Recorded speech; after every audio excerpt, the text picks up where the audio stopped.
Orang yang akan akaunnya kosong di akhirat ialah yang ketiga, orang yang makan duit orang. Makan duit orang. Tak kisahlah apa bentuk cara dia, sama ada dia jenis hutang tak bayar-bayar, tipu partner, tipu klien customer, ambil hak tanah pusaka, bos tak bayar gaji, makan duit yang tak bukan duit dia punya. Jangan bang, ini semua membuatkan kita akan selamat maju jaya ke neraka, naudzubillah. Aduh, sebab itu tuan-tuan, banyakkan taubat, banyakkan taubat. Ulama-ulama dulu selalu berpesan, kita menungso sing urip nan dunia sedilut ae, semestine kita golek bekalan secukupe. Ojolah sampai kita kabeh dadi kelalen, jaluklah ampun karo Pangeran kuoso. Kok ngerti, Wak? Nggak ngerti, dapatkan yang original ya di pasaran. Balik terjemah sendiri, saya bukan faham sangat pun, hafalnya kat 2 minggu hafal. Tuan-tuan yang dirahmati Allah, dah lagu tu nak ajar kita hidup banyakkan kumpul bekalan, supaya bekal-bekal tu semua jangan kelalen, ojo kelalen, jangan dilupa. Jangan lupa kita ni semua nak menghadap yang Pangeran kuasa tu, Allah yang Maha Esa lah. Salah satunya, jangan makan harta orang. Jangan makan harta orang. Jenis hutang tak bayar ni. Tu saya pelik ni, ramai perangai jenis macam ni. Allahu Akbar. Hutang bukan untuk difikir, tapi dibayar. Fikir buat apa? Tak boleh tidur malam. Kenapa bang? Fikir hutang. Hutang bukan untuk difikir, tapi dibayar. Ini buat ayat Facebook sedap ni. Caption. Hashtag Ustaz Ilyas. Al-Kuliah 2019. Itu. Hutang bukan difikir, tapi dibayar sajalah. Tapi kalau tuan-tuan perasan, orang yang hutang dengan kita ini, biasanya dia mesti kelalen sama kita. Dia mesti lupakan kita. Kita selalu ingatkan dia.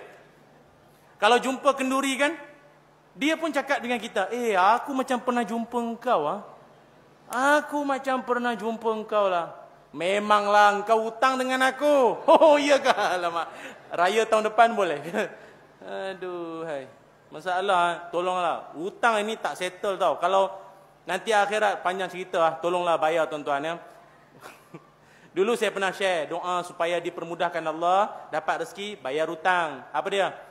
La ilaha illa anta subhanaka inni kuntu minal zalimin. Itu kan tasbih Nabi Yunus. Bacalah.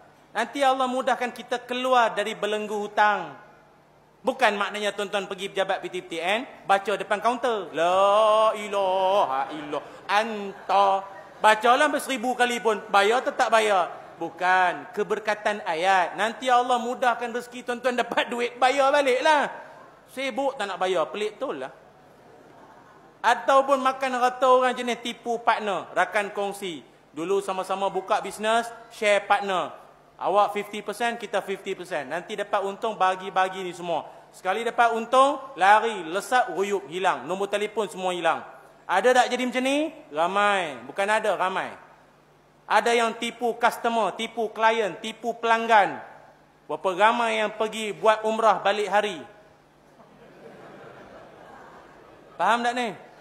Kita hantar dia dekat airport KLIA. KLIA hantar pagi tu. Petang dia usung beg balik lah. Muka monyok. Akak, kenapa tak pergi? Tak jadi pergi ke? Diamlah. Rupa kena tipu dengan ejen. Ada ejen-ejen yang menipu ni. Package yang tipu. Murah sangat. Patutlah dia kata duduk hotel mewah kat seminggu. Orang nak pergi Mekah, bukan nak duduk hotel ni. Oh, tipu macam-macam cara. Ramai tuan-tuan. Tapi yang tipu tu boleh tahan juga. Songkok besar juga. Dia punya serban pun boleh tahan, dalam ada tanduk. Hati-hati ya, hati-hati. Menipu makan duit orang. Kesian yang nak pergi umrah tu, jiwanya, rindu Kaabah tu. Gadai tu, gadai ni, dah cerita orang kampung, update status. Sekali tak jadi pergi, malu. Kenduri dah buat semua. Allah kesian. Berdosa siapa yang makan harta orang. Ambil tanah pusaka. Dah lah. Kadang-kadang bergaduh adik-beradik. Ambil harta pusaka. Dahlah adik kita tu mungkin ibu tunggal, anaknya ramai. Berlebih kurang sudahlah pasal abang tu pula cerdik. Dia tipu adik-adik semua, akaun semua, ubah nama semua ke nama dia. Mentang-mentang adik-adik tu jenis tak sekolah tinggi, dia tipu. Habis semua macam-macam. Saya pun pelik Kebanyakan yang buat perangai macam ni, orang berduit. Tuan-tuan perasan tak?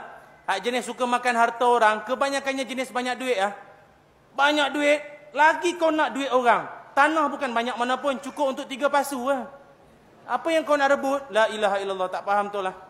Orang sini ke? Tak ada lah, ini semua orang soleh. Amin ya rabbal alamin. Itu yang ketiga, makan duit orang.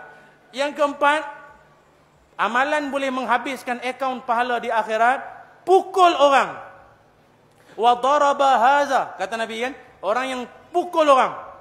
Oi, tuan-tuan jangan main-main pukul-pukul orang ni benda kes panjang ni sampai akhirat tampar anak orang tak tentu pasal.